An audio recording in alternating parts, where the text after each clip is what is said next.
En réalité, ce qui s'est passé hier à Yopougon, il y a eu donc deux événements.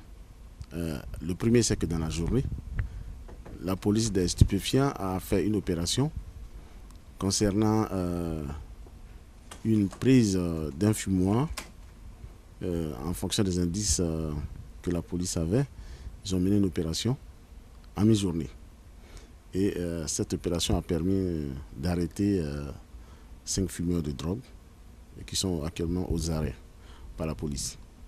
Et dans la soirée, vers 19h et 20h, par là, des individus armés ont donc opéré bruyamment dans le quartier de Yopougon en ouvrant le feu sur le commissariat du 16e arrondissement.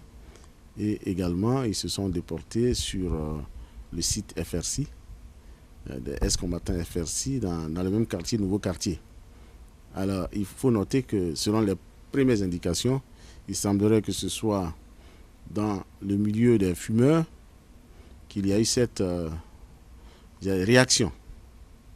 Donc, mécontent d'avoir été démantelé, donc il y a eu des réactions, des représailles de leur part.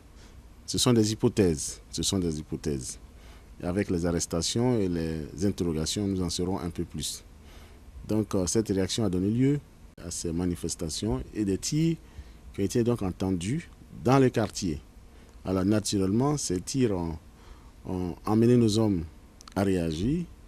Et donc, la police a été renforcée par les CCDO, mais aussi par les forces républicaines de Côte d'Ivoire et par la gendarmerie, qui ont donc mené des patrouilles et des ratissages dans tout le quartier avec souvent des tirs de sommation. C'est ce qui a donné le sentiment dans tout le quartier qu'il y avait des tirs qui venaient d'un peu de partout et cela a créé une frayeur.